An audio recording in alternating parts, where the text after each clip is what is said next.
My dad works in B2B marketing. He came by my school for career day and said he was a big ROAS man. Then he told everyone how much he loved calculating his return on ad spend. My friends still laugh at me to this day. Not everyone gets B2B, but with LinkedIn, you'll be able to reach people who do. Get a $100 credit on your next ad campaign. Go to linkedin.com/results to claim your credit. That's linkedin.com/results. Terms and conditions apply. LinkedIn, the place to be, to be. We acknowledge the traditional owners of country throughout Australia and recognise their continuing connection to land, waters and culture. We pay our respects to their elders past, present and emerging. Welcome to This Song Is Yours, a music podcast where we chat to a new guest each week, talk about their life and creative endeavours, and talk to them about some of the music they love.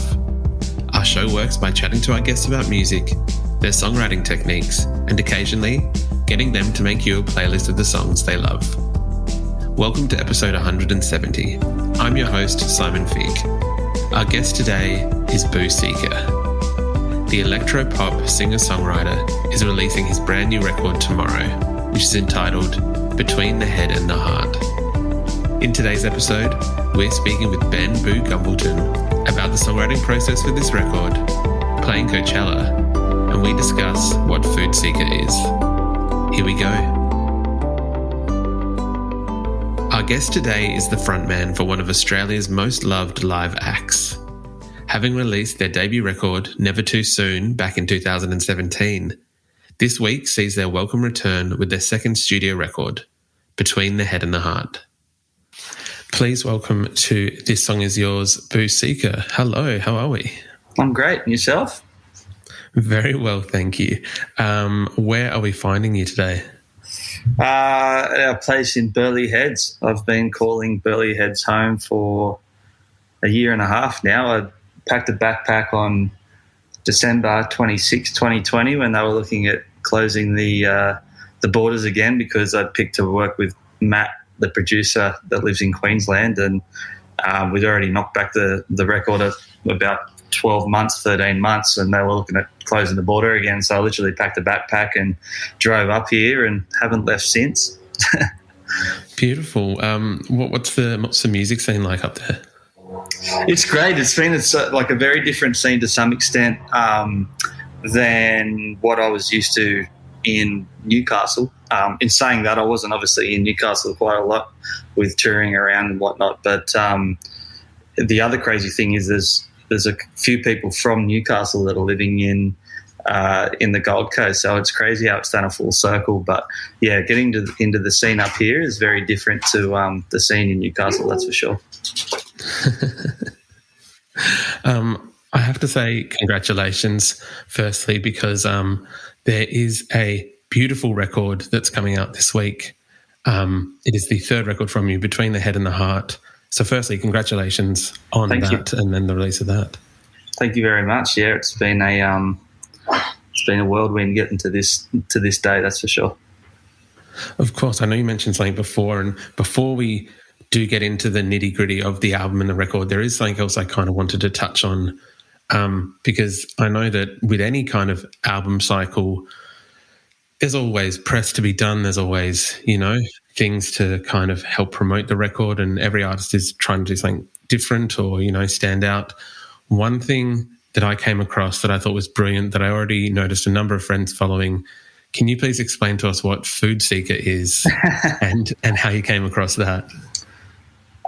So food's been like a massive part of what I love, especially through touring. Like if there's one thing I love doing on my off days and still, on the days that I'm touring is going and finding, amazing restaurants or amazing snack places or trying the cuisine of the different countries and I love cooking at home. So, going around the world and then coming home and trying new recipes at home has definitely been something that I've always done. And then moving to the Gold Coast, one of my very good friends that I live with knew that my manager had bought the name Food Seeker because we had spoken about it, but I just hadn't had time doing the record to do anything with it.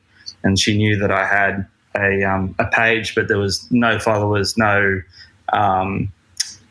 posts because I hadn't started anything.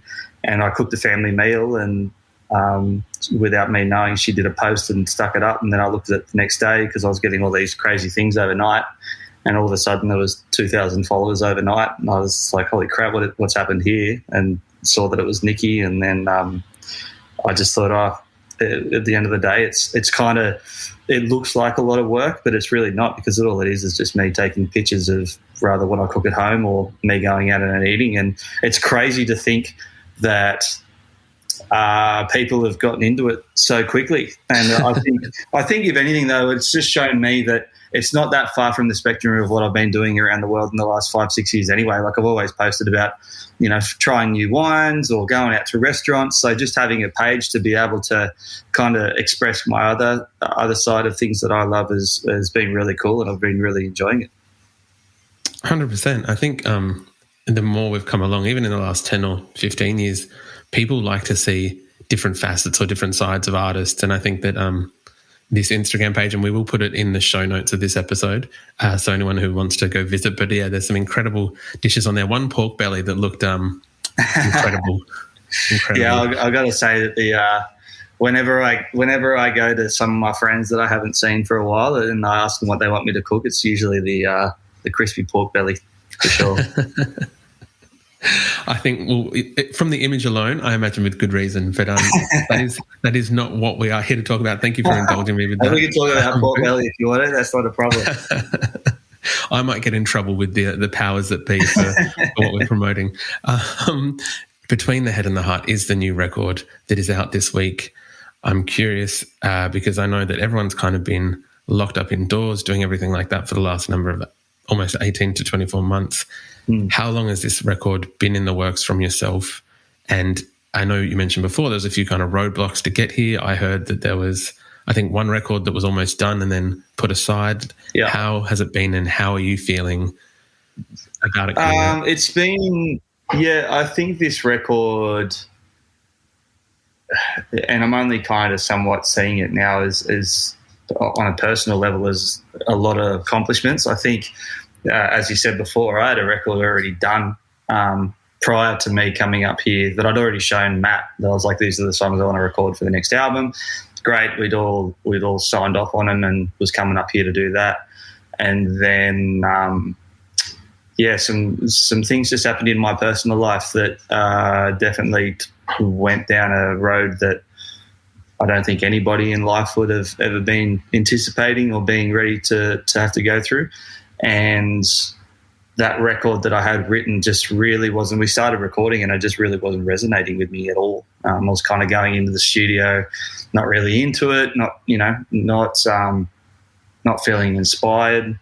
And I just went home one night and was kind of in this rut, and certainly not to make this interview, sound depressing by all means, but I just kind of had that moment where I was looking at myself in a mirror and was like, what am I doing? Like, I'm not in a good place. I'm not feeling good within myself. And just had this kind of weird experience of looking at myself in a mirror and feeling like that person started kind of talking back to me. Like, it was almost like myself going, what are you doing? Like, you know what you got to do to get out of this place, and it's only you that can get you out of this place. And basically what I did was I went straight back onto the notepad and started writing a song called I Like It Like, which was basically a message straight to myself. And basically it just turned me into wanting to write 12 personal messages to myself to get me out of this rut that I was in. So I basically scrapped the whole record and told Matt that I was going to rewrite the whole thing, and he was a little confused and a little worried at that present time that he hadn't heard any of the songs that were going to come out. And I think this is something that I needed to do to get me on the other end of this. And like I said before, I feel like I am seeing the light at the end of the tunnel. And if anything comes out of this record, it's just shown me, as cliche as it sounds, the power of music and what it does personally for me to get me on the other end of a hard time. Of course. Firstly, I'm very glad to hear that you have been able to kind of, to maybe paraphrase or whatever, to kind of use music as an outlet to find your way out of that kind of rut, as you said. Yeah. Without focusing on the, I guess, the thoughts and whatever else was going on before. When you do have those songs that are already written and then you're kind of putting them aside, how difficult is that decision? Or is there a point where you're thinking, I understand that they don't resonate, but can anything be repurposed? Or is it just a no, flat, clean slate kind of start again? Yeah, I mean, there was definitely a lot of chats with everybody at that point because, everyone had already signed off on the songs and everyone was stoked on where the record was going. But I do feel that I was this fork in the road for me personally, and I think what my management and the producer at the time was kind of understanding as well is that I can go out and put these, at that time it was only 10 songs, I can go and record these 10 songs that I'm just going to literally be a 9 to 5 getting into the studio, can't wait to get it done and just put it out to the world and just kind of come up with some sort of story that I've never done in the past. Like for me, writing a song is I want it to mean something to me before it goes out to, the world, because I do agree. I was in the studio with an artist the other day and they took the words right out of my mouth. Like, if it doesn't mean something to you, I don't think it's going to mean anything else to anybody else. So for me, at that point, I just felt like the record that I had needed to be put aside because I could just tell that me moving forward, listening to it, just wasn't going to mean anything to me. So I'm not saying that I'd never go back and revisit those songs and maybe I'll find a whole new purpose for those tracks. But I think that my management and my producer at the time was like, I think Ben needs to go through this, even though it was a more time-consuming process for everybody to let me get through it. We've come out the other end, I think, with a product that I'm personally happy with, and they know that I'm happy to go out there and talk about it. And it was another process for me to actually be a lot more, a lot more just straight to the point with a lot of these lyrics. I think I've always found me kind of bouncing around a certain, the inspiration to the song, because I always do, and I still do look at it. Every song that I write, I want to write it in a way that people can connect with it in their own way. I never tell people exactly what the track's about, because I think that's the most amazing thing about art, is it can mean something entirely different to you than what it does to me. So I always still do that, but I still listen to these lyrics on a personal level and just think that it's probably the most confronting thing that I've had to do personally when it comes to writing music, that's for sure. This season, Instacart has your back to school. As in, they've got your back to school lunch favorites like snack packs and fresh fruit. And they've got your back to school supplies like backpacks, binders, and pencils. And they've got your back when your kid casually tells you they have a huge school project due tomorrow. Let's face it, we were all that kid. So first, call your parents to say I'm sorry, and then download the Instacart app to get delivery in as fast as 30 minutes all school year long. Get a $0 delivery fee with your first 3 orders while supplies last. Minimum $10 an order. Additional terms apply. My dad works in B2B marketing. He came by my school for career day and said he was a big ROAS man. Then he told everyone how much he loved calculating his return on ad spend. My friends still laugh at me to this day. Not everyone gets B2B, but with LinkedIn, you'll be able to reach people who do. Get a $100 credit on your next ad campaign. Go to linkedin.com/results to claim your credit. That's linkedin.com/results. Terms and conditions apply. LinkedIn, the place to be, to be. Yeah, of course. I think that these days audiences can tell when an artist is being authentic, if you will, and that does help in the connection between the artist and the fan. I think people resonate with music that they can tell the artist is actually really feeling something or saying something. And as you said, clocking in to do a 9-to-5 job, you probably wouldn't be doing yourself. Sorry, you would be doing yourself a disservice, but also your fans as well. Yeah, exactly. I think, look, a lot of people do look at writing music is a 9 to 5, and there's nothing wrong with that. You know, everyone asks the artist what the process is, and 9 times out of 10, we're all different. You know, one of my best mates, Kim Churchill, he gets up at 4 a.m. in the morning and writes between 4 a.m. and 7 a.m. every morning and just comes out with a song. And I just look at him and go, "You're bloody ridiculous." I don't know how you do that, you know. And I certainly won't be doing that anytime soon. But there is other people that just get into a studio, write whatever they write from that 9 to 5, and that's it, and it works for them. But for me, it's I can't do that. I've got to write something that means something to me, and I don't care if I've got to work 20 hours in that day for that song. You know, it doesn't bother me at all. But it just needs to mean something to me. Yeah. Excuse me. Right. I can definitely understand that, and I think I would love to know, if possible. I know with this record, you were a little bit more open, I believe, to some like outside influences. I think previously when writing, you wouldn't listen to other music so that it didn't kind of, you know, permeate its way into the process. But I think this time it was different with, I think you were listening to Moby, I think Billie Eilish, some, other artists like that. What was, I guess, what brought upon that change, and how do you feel that did affect the songwriting? Well, when I was kind of going through this whole, you know, process of, getting to the stage that I wanted to write these messages. Prior to that, I mean, I wasn't inspired at all. I mean, the first 6 months of COVID, when we just kind of, the whole music industry looked like it was going to be dead in the water, I wasn't inspired to do anything, to be brutally honest.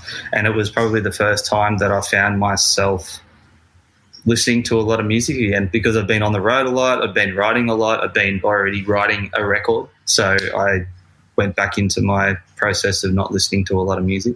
I just found myself finally, you know, laying on the couch and listening to vinyls for 8 to 10 hours a day, you know, which is probably the most amount of music that I've consumed for a very, very long time. And then moving to the Gold Coast and being part of the scene up here that is very different to me, the Newcastle as well. I mean, being around Newcastle and being on the road, usually it's with a lot of bands. Up here it's a lot more in the dance realm of music. There's like these underground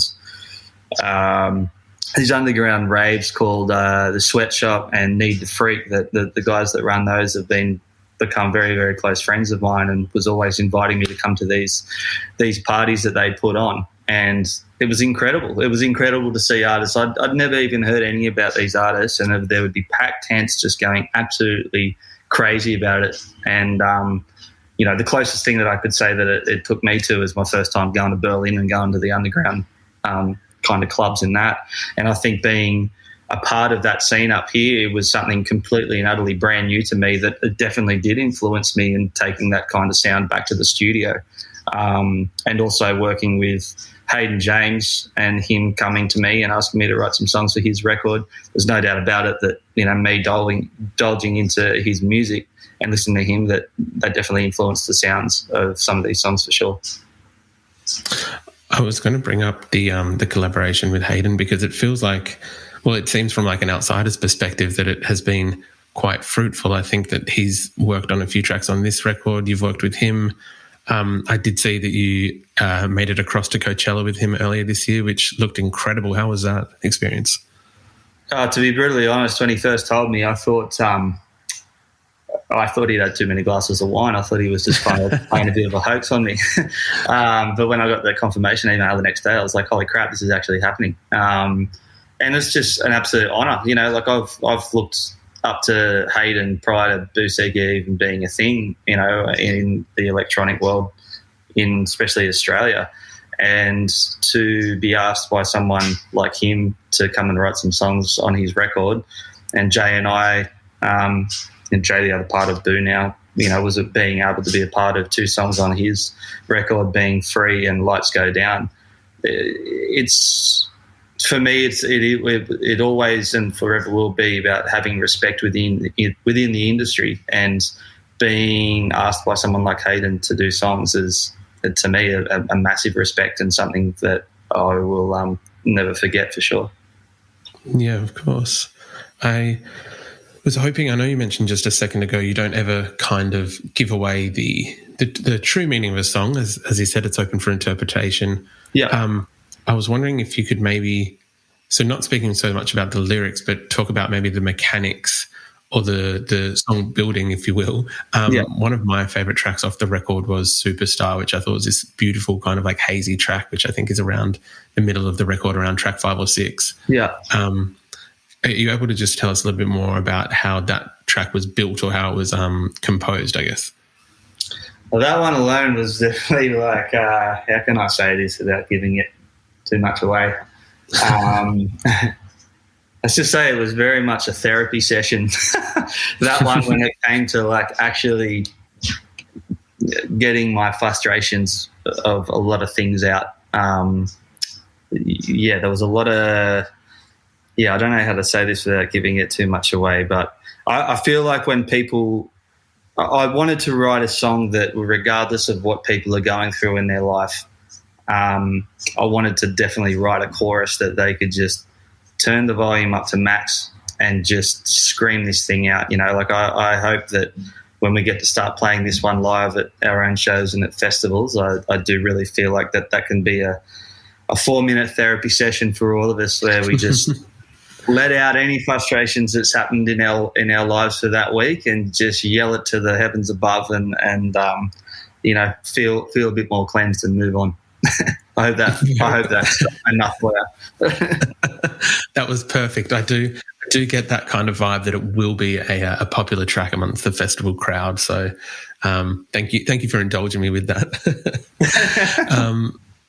When it comes, as you mentioned, live shows, they are coming back, festivals, they are coming back. You are on the road with Hayden James across July and August. How are you feeling about those shows? Are you excited to kind of be able to play this record for Aussie audiences? Yeah, it's when Hayden and I first spoke, he wanted me to come on the road with him just to sing the songs off his record, and then we started talking about supports, and he was like, "Do you know anyone that'd be good for the support?" And I was like, "Well, don't want to state the obvious here, but he's kind of staring at you through the Zoom camera." And he's like, do you really want to come and do the support? And I was like, "Yeah, bloody oath, like, let's go." I think I'm just so excited to get back out there and playing music. I mean, obviously we've had a few things starting to come back, but I mean, there's places like WA and South Australia and Melbourne and stuff that I haven't played there for nearly 2.5 years now. And, for me, I just can't wait to get back out there and play again. So any excuse isn't the right word, but any reason to get out there and play is I'm all for it. And I think the other amazing thing is going to be going and playing to a different audience. When you play, that's what I also love about playing at festivals is when you play your own shows, it's a totally different feeling because you usually have 95% of the crowd that's there know Boo Seeka and know your music.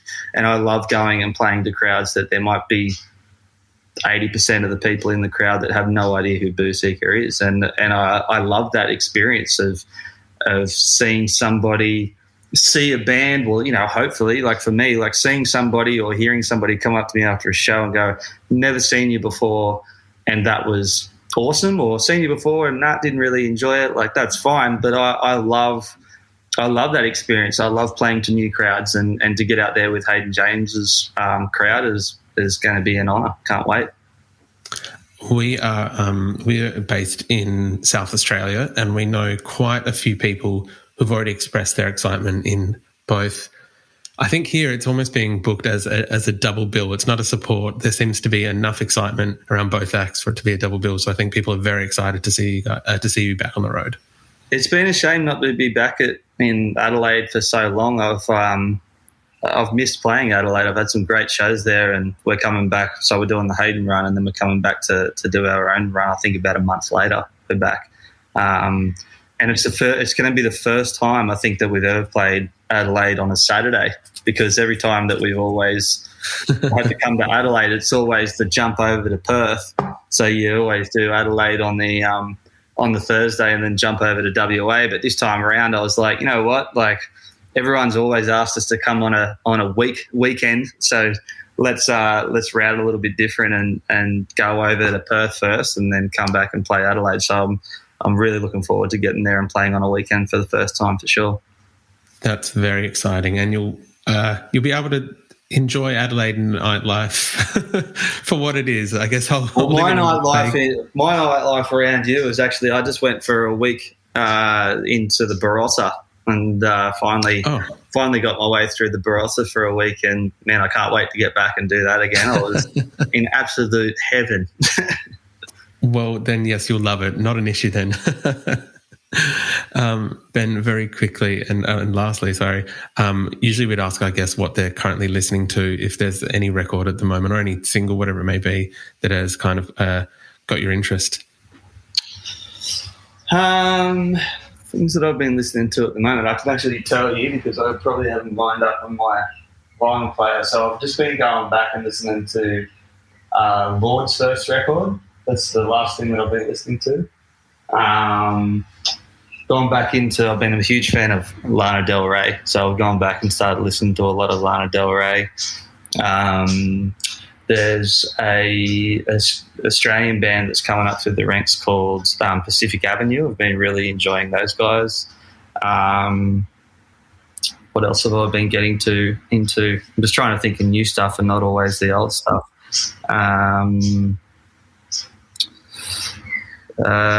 Who else have I been listening to? I've been indulging mostly on that. I mean, I do always go back and listen to, I've been listening to Massive Attack and obviously Moby. Hugely getting into, you brought up a name before, Billie Eilish. I wasn't really around a lot of her stuff there for a while. I only knew her singles, but I got to catch her at Coachella and she just absolutely blew my mind. And I've just been really loving her at the moment. So that's probably like my top 5 that I've been listening to at the moment for sure.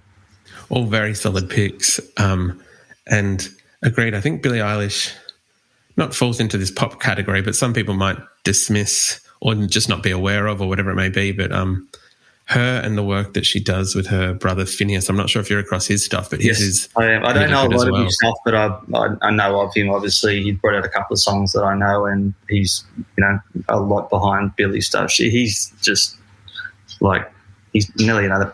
In my eyes, he's nearly another Kevin Parker, kind of up there with how good he is. 100%. Yeah, 100%. Just production techniques that seem to be years ahead. Anyway, Ben, thank you very much for your time today. Once again, congratulations on the new Boo Seeka record. It is Between the Head and the Heart. It is out tomorrow. We're putting it the show notes in the links to. We're putting the links in the show notes to the podcast so everyone can go and buy it, stream it, everything else. But again, thank you for coming onto the podcast. Man, thanks so much for the support, and we'll see you in Adelaide soon.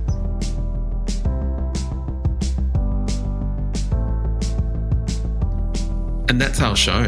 A massive thank you to Boo Seeka for their time. Between the Head and the Heart is out tomorrow, and we've left links in the show notes if you'd like to buy the record.